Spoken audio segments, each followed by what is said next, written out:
Hi friends, welcome to my YouTube channel Sanjay academy.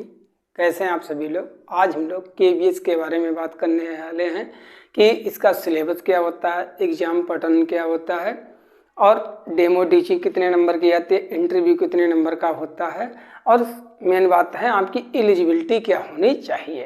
तो इन सभी points पर हम लोग बात करेंगे आज के वीडियो में, तो लास्ट तक देखें और तीनों लेवल पर बात करेंगे, टीजीटी, पीजीटी और पीआरटी। तो चलिए अपनी क्लास को स्टार्ट करते हैं। सबसे पहले तो क्या योग्यता आपके पास होनी चाहिए जिससे आप पीआरटी में फॉर्म भर सकें, टीजीटी में फॉर्म भर सकें और पीजीटी में फॉर्म भर सकें। तब सबसे पहला हमारा है पीआरटी के लिए। पीआरटी के लिए आपने बीटीसी या डीएलएड, इसका कोई भी नाम हो सकता है ऑल इंडिया में। जो केवीएस हमारी है वो ऑल इंडिया सर्विस है, आपको पूरे देश में कहीं भी पोस्टिंग मिल सकती है, तो ये बहुत अच्छी जॉब है। तब बीटीसी किया हो या डीएलएड, इसका नाम कुछ भी हो, चाहे जेबीटी हो, सब ठीक है, इससे फर्क नहीं पड़ता है। और आपने सीटेट पेपर फर्स्ट क्लियर किया हो, सीटेट पेपर फर्स्ट और बीटीसी।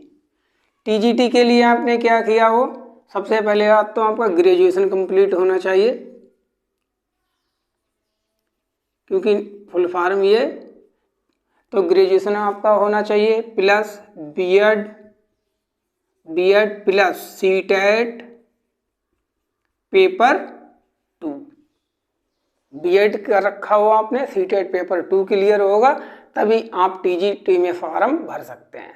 पीजीटी के लिए एमए या एमएससी आपने कर रखी हो और बीएड, यहाँ पर सीटेट नहीं माना जाता है, ठीक है। पीजीटी के लिए सीटेट की कोई मान्यता नहीं है, टीजीटी में सीटेट पेपर 2 क्लियर होना चाहिए और पीआरटी के लिए पेपर फर्स्ट क्लियर होना चाहिए। अगर आपके पास इतनी योग्यताएं हैं तब आप केवीएस में फॉर्म भरने के लिए एलिजिबल हैं। अब हम बात करते हैं रिटन क्या हो, कितने नंबर का होता है, मतलब एग्जाम पैटर्न वगैरह कितने नंबर का होने वाला है। जो रिटन पीआरटी, टीजीटी, पीजीटी तीनों लेवल पर होता है वो बराबरी होता है 180 का। तो यहाँ भी 180, यहाँ भी 180 मार्क्स। ये तो हमारा हो गया रिटन। अब जो लोग रिटन को क्लियर करते हैं, शॉर्ट लिस्ट होते हैं इंटरव्यू के लिए, तो उनका जो इंटरव्यू है वो कितने नंबर का होता है, वो होता है 60 का, 60 नंबर का, ठीक है, सभी का होगा, बराबरी है। अब जो 60 नंबर का आपका जो इंटरव्यू होता है, इसमें 30 नंबर की आपकी डेमो टीचिंग होती है और 30 नंबर का आपका इंटरव्यू होता है, मतलब क्वेश्चनिंग की जाती है और 30 नंबर में आपको पढ़वा के देखा जाता है कि आपसे किस प्रकार से आप पढ़ाते हैं, कैसे आप बच्चे को पढ़ाएंगे। तो इसी प्रकार से तीनों में होता है। सीडीपी प्लस एजुकेशन, सबसे ज़्यादा पोर्शन इससे पूछा जाता। जो आपका पेपर 180 नंबर का होगा पीआरटी में, 180 में से 60 मार्क्स, 60 नंबर मतलब 1/3, 1/3 पे पूरा जो पेपर है वो सीडीपी और एजुकेशन से पूछा जाएगा। टीजीटी में कितने नंबर का पूछा जाएगा जी, 40 नंबर का।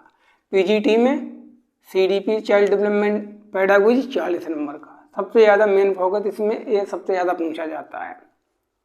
इसके बाद जो है और आपका क्या क्या पूछा जाएगा, ये तो आपकी सीडीपी हो प्लस एजुकेशन हो गई, और जो आपका कितने नंबर का जो सिलेबस होगा वो किस प्रकार से डिवीजन होगा। सबसे पहले पीआरटी के लिए देखिए, यहाँ पर लिखा रहता है लैंग्वेज में 20 नंबर की पूछी जाएंगी। इन 20 नंबर में क्या क्या होगा, हिंदी, इंग्लिश 10-10 नंबर की। फिर जो 20 नंबर का आपका पूछा जाएगा वो जीके एंड जनरल अवेयरनेस वगैरह, और रीजनिंग भी इसी में आ जाती, सब कुछ आ जाता है, रीजनिंग, कंप्यूटर, जीके। तो जीके, रीजनिंग, कंप्यूटर 20 नंबर का, 20 और 20 40, और 60 नंबर की आपकी सीडीपी और पेडागोजी 60 नंबर की ये हो गई, 100 नंबर का हो गया। और जो 80 नंबर का जो आपका पूछा जाएगा वो पूछा जाएगा सब्जेक्ट स्पेसिफिक।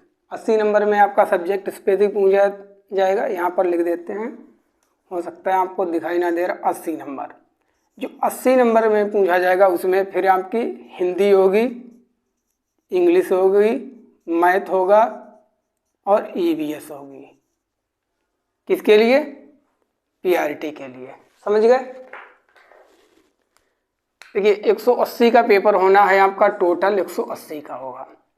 लैंग्वेज 20 नंबर की, तो 20, फिर आपकी जीके, रीजनिंग, कंप्यूटर 20, 20 और 20 40, 60 नंबर की सीडीपी, कितने हो गए?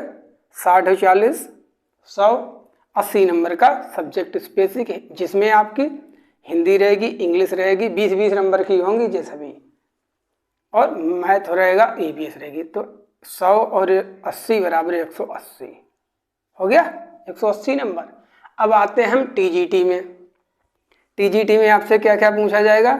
वही है language 20 number, GK, reasoning, computer 20 number. इसमें जो जीके है वो 10 नंबर की होती है और रीजनिंग और कंप्यूटर 5-5 नंबर का होता है। फिर उसके बाद आपका आ जाता है 20-20 40, सीडीपी 40 नंबर की, तो 20-20 40, 40-40 80 नंबर होगा। इसमें जो सब्जेक्ट स्पेसिफिक पूछा जाता है, जैसे आप जिस सब्जेक्ट के लिए आप टीजीटी दे रहे हैं वो हो जाता है 100 नंबर का। कितने नंबर का हो जाता है? 100 नंबर का। तो टोटल कितने हो गए? 180। अब आते हैं पीजीटी पर। लैंग्वेज सेम 20 नंबर में हिंदी इंग्लिश पूछ लेंगे, जीके, रीजनिंग, कंप्यूटर सभी के लिए आएगा 20 नंबर का। फिर वही बात है, जीके इसमें भी 10 नंबर की होगी, 5-5 नंबर का कंप्यूटर रीजनिंग होने वाली है। सीडीपी, अब यहाँ पर सीडीपी उतने ही नंबर की रहेगी, 40 नंबर की। और जो आपका सब्जेक्ट स्पेसिफिक है, जैसे आप पीजीटी फिजिक्स दे रहे हैं, पीजीटी केमिस्ट्री दे रहे हैं, या पीजीटी इकोनॉमिक्स, हिस्ट्री वगैरह कुछ भी दे रहे हैं, तो वो हो जाएगा आपका 100 नंबर का। इस प्रकार से आपका जो है पेपर आता है। समझ गए होंगे? तो इसमें सबसे ज़्यादा जो मेन फोकस है, सबसे ज़्यादा जो वेटेज है वो है चाइल्ड डेवलपमेंट एंड पेडागोजी का। पीआईटी में देखिए 1/3 पूछा जा रहा है। तब इस वाले पोर्शन को मैं आपको तैयार करवा दूंगा, इसके लिए आपको कोई भी चिंता करने की बात नहीं है। बहुत अच्छे लेवल की जो जॉब है केवीएस का। देखिए इसमें जो सैलरी की अगर हम बात करें तो पीआईटी में कम से कम 70,000 प्लस 70,000 प्लस मिलती पहली सैलरी, जितनी कि जूनियर की सैलरी नहीं है यूपी में शुरुआत में। टीजीटी में 80,000 प्लस और पीजीटी में जो है 90,000 प्लस की सैलरी से आपकी शुरुआत होने वाली है। तब जितने भी पॉइंट थे उन सभी पर हमने बात कर ली। आई होप आपको सभी चीज़ें बहुत अच्छे से क्लियर हो गई होंगी। चलिए मिलते हैं नेक्स्ट क्लास में। और जो सिलेबस है इसकी पीडीएफ है वो हमारे जो टेलीग्राम ग्रुप है वहाँ से आप डाउनलोड कर लेना, हम वहाँ पर डाल देंगे। और प्रीवियस ईयर क्वेश्चन पेपर भी जो इसके पीआरटी, टीजीटी, पीजीटी हैं तीनों के डाल देंगे। Thank you for watching. जो भी लोग नए हो चैनल को सब्सक्राइब कर लें। Thank you so much.